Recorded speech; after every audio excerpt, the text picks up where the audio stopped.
The Newsday continues here on One News Now. I'm Diego Castro. Here are the top stories of the hour. The Health Department noted a spike in COVID-19 cases and positivity rate in the country over the past weeks. Based on latest data, the country logged nearly 4,500 cases across the country from April 24 to 30.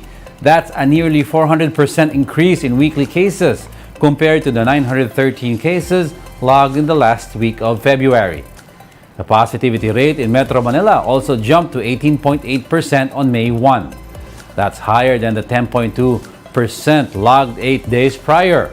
Despite the latest figures, the Health Department says there is no need to reinstate mandatory masking in the country. Hindi naman kailangan ibalik ang mandato. Kailangan lang talaga ma-shift na natin ang mindset ng ating mga kababayan. Tataas, bababa ang mga kaso dito sa ating bansa. Ang kailangan lamang po natin talaga lahat ay matuto tayo, bawat sarili natin. Alam natin kung paano natin poproteksyonan ang sarili. The Health Department also announced that the Philippines is set to receive 390,000 bivalent vaccine doses, but did not disclose which country donated the shots. The agency says the country can expect their arrival by the end of the month, as the DOH has secured emergency use authorization and other requirements from the Food and Drug Administration.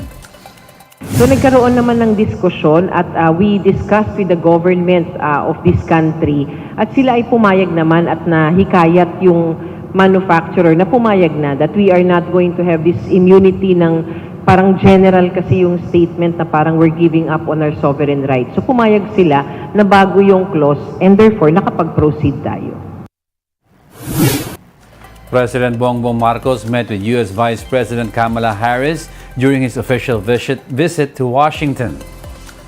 But ahead of that meeting, the chief executive stressed that he is as concerned as one can possibly be over China's continued aggression in the West Philippine Sea. This is in response to the near collision incident in the waters off Ayungin Shoal. The president notes that this is one of the issues he has to face when he returns to the Philippines. In connection to this, Marcos Jr. says cooperation with the United States is something that has to continue.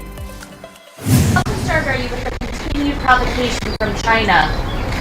As concerned as you could possibly be.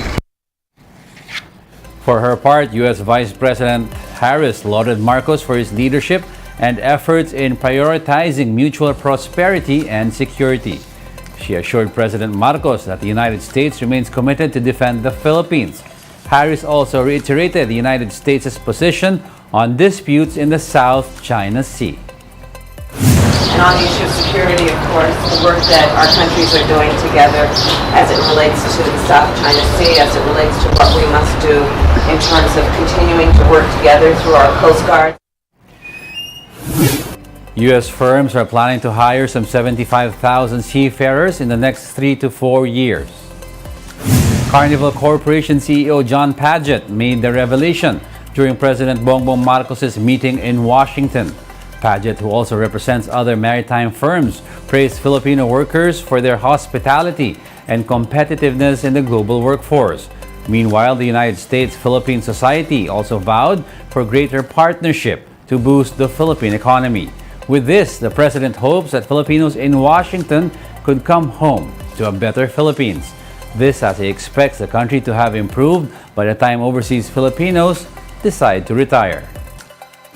Sooner or later, we will be able to welcome you back home to the Philippines, especially those who have reacquired their Filipino citizenship. It's my hope that some of you will come home for good and retire in a much better Philippines. A Philippines with better airports, Philippines with better roads, better airports, better internet, better governance. Yun ang aking pinapangarap. We'll be back with more stories after the break. Keep it here on One News.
You're still watching One News Now. I'm Diego Castro.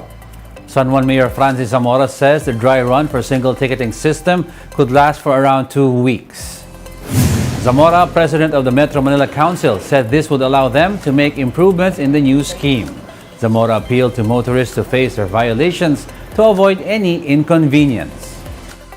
Ang aking panawagan po sa ating mga mamamayan, wag na lang natin bigyan ng sarili natin ng mga problema na mas makakapag-complicate po sa sitwasyon. Kung tayo po ay nag-violate, ay pwede natin ng ticket at bayaran natin ang multa. At least 7 NCR cities are participating in the initial rollout of the single ticketing system.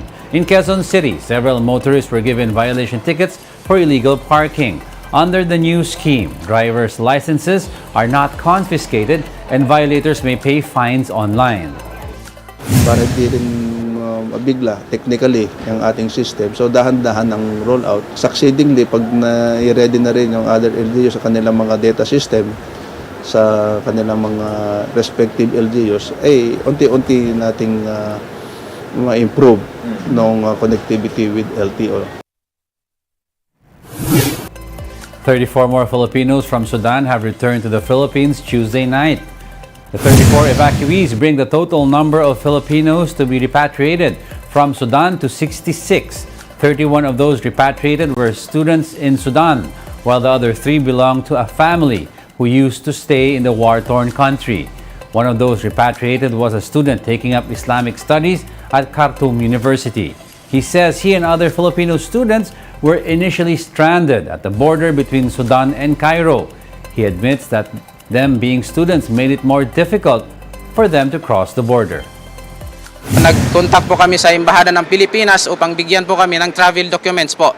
Kasi as students po, hindi po kami makakalabas ng Khartoum or university without travel documents. The government will provide assistance for the repatriated Filipinos. The cost of their tickets back to the Philippines were also shouldered by the government. A DFA assures the public that officials from the embassy in Cairo are working around the clock to rescue more Filipinos from Sudan. Alam po ninyo na sumuong din sa panganib ang ating mga kasamahan sa ating embahada ng Pilipinas sa Cairo. Nagkaroon po ng kaunting aksidente sa pagmamadali nila, pero sa awa naman ng Diyos ay wala naman pong lubhang nasugatan. And that's it for this hour. Join us again. I'm Diego Castro. Join us again at 11:15 a.m. We are One News. All sides, all the time.